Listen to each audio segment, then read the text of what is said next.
अभी बहुत मतलब हो रहा है ऐसे ऐसे, मतलब हम लोग का मरने पीटने और कुछ गोली चलाने, तो हमको डर लग गए। हम सोचते हैं अब जान बचाने के लिए तो हम निकल जाएंगे, तो इसी तरह हम वहाँ से निकल गए छुपते छुपते और बाहर आ गए। पुलिस के साथ मुठभेड़ के बाद कई दिनों तक भूखी प्यासी जंगलों में भटकती रही महिला नक्सली, जिसके बाद महिला नक्सली ने अपना चेहरा छुपाया और लोगों से बचते बचाते वो सीधे एसपी के पास पहुंच गई और वहां पहुंचकर उन्होंने आत्मसमर्पण कर दिया। नमस्कार, आप देख रहे हैं झाड़ न्यूज और मैं हूं गुंजन कुमार। आपको बता दें कि बीते 21 अप्रैल को बोकारो जिले के लुपू पहाड़ में मुठभेड़ हुई थी, जिस मुठभेड़ में सुरक्षा बलों ने कई बड़े इनामी नक्सली को भी मार गिराया था और वहीं इस मुठभेड़ में कई नक्सली बचकर भी भाग निकले थे, जिसमें कि एक महिला नक्सली सुनीता मुर्मू है, जो मुठभेड़ में बचने के बाद कई दिनों तक जंगलों में भूखी प्यासी भटकती रही और अंत में उसके मन में ख्याल आया कि क्यों न आत्मसमर्पण कर दिया जाए। और इसी के तहत महिला नक्सली सुनीता मुर्मू ने अपना चेहरा छुपाया और बचते बचाते ट्रेन के माध्यम से, ऑटो के माध्यम से वो किसी तरह से बोकारो एसपी के ऑफिस पहुंच गई। ऑफिस पहुंचने पर गार्ड ने उन्हें रोका। गार्ड ने जब उनसे पूछताछ की तब सुनीता मुर्मू ने बताई कि वो एसपी से मिलना चाहती है और एसपी से मिलकर आत्मसमर्पण करना चाहती है, क्योंकि वो एक हार्डकोर महिला नक्सली है। जिसके बाद इस सूचना को पाते ही बोकारो के एसपी तुरंत वहां पहुंचे और पहुंचकर महिला नक्सली से बातचीत कर फिर विधिवत उन्हें आत्मसमर्पण कराया गया।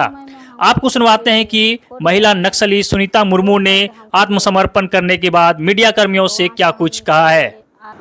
मतलब घर से आए थे हम, मतलब पहले हम जेल में थे पहले एक बार, तो उसी समय हम जमानत लेकर के निकल गए थे, तो उसी समय में हमको फिर कोर्ट जाने बोल करके हमको ले आया, तो वहाँ से हम निकल गए आ गए।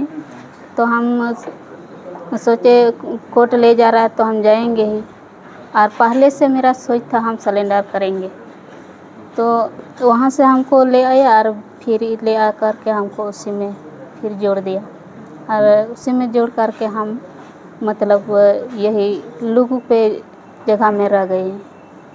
नक्सली क्यों बने? हमको समझ में नहीं आया था पहले, मतलब वो नक्सली है न क्या है। हम तो कोर्ट जाने बोल करके हमको ले आया, वहाँ से आ गए तो हमको निकलने नहीं दिया, तो हम वही जगह पे रह गए उन लोग के पास। तो 3-4 साल से मेरा माँ बाप को हम भेंट नहीं किए हैं। कहाँ कहाँ गए? तो यही लुगू पे जगह में ही क्या क्या किया? चारों तरफ में ही घूमे हम लोग और वहीं पर रह करके ही मतलब इसी तरह हो गया मेरा घटना।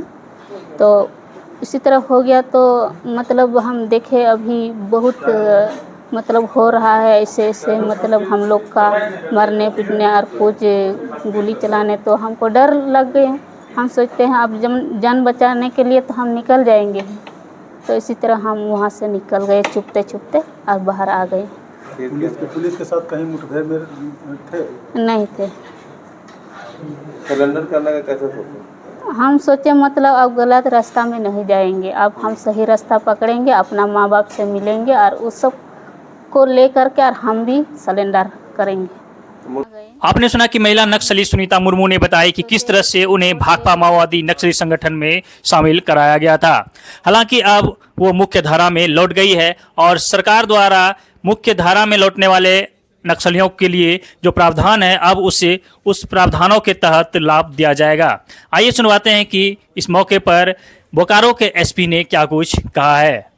डीपी सर के निर्देशानुसार बोकारो ज़िला में जो आप लोगों को पता होगा कि नक्सली विरोध में हम लोग सीआरपीएफ, कोबरा, जिला पुलिस एवं झारखंड जगुआर संयुक्त रूप से हम लोग कार्रवाई कर ही रहे थे। 21 तारीख को एक मुठभेड़ हुआ था जिसमें 8 जो माओइस्ट कैडर है उनका डेथ हुआ था। उसी में से एक प्रयागदास जो था उनका एक सदस्य था सुनीता मुर्मू, वो जब ये मुठभेड़ हो रहा था उसमें वो भागने में सफल हो गई थी, वो भाग गई थी। उसका क्योंकि अभी कोई ठिकाना नहीं था तो उसने आज पुलिस अधीक्षक ऑफिस में आके कमांडेंट सीआरपीएफ, 2IC सीआरपीएफ और एसी एवं अनुमंडल पुलिस पदाधिकारी बेरमो, हम सबके सामने आके अपना आत्मसमर्पण करने का उसने जताया है कि हम आत्मसमर्पण करेंगे।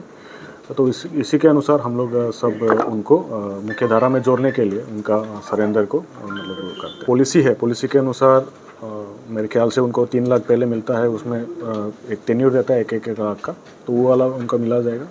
फिर उसके बाद उनका जो डिस्ट्रिक्ट एडमिनिस्ट्रेशन और कमेटी के अंदर जो वो होता है एक ज़मीन का भी प्रावधान है, वो भी देखा जाएंगे, और इंश्योरेंस वगैरह, घर का खर्चा, वो सब देखा जाएगा, और वकील जो उनको केस लड़ने के लिए सरकार की तरफ से दिया जाता है वो भी उनका लाभदान होगा। मतलब कुल इन पर कितने आपराधिक मामले दर्ज हैं? अभी तक उनका एक 2019 में एक केस हुआ, उसमें जेल गए थे खुखरा पीएस के अंदर, ये एक कांड है, और अभी जो रिसेंट मुठभेड़ हुआ था उसमें वो थे, तो उसमें ये महिला नक्सली सुनीता मुर्मू के आत्मसमर्पण के दौरान सीआरपीएफ के कमांडेंट वहां मौजूद रहे।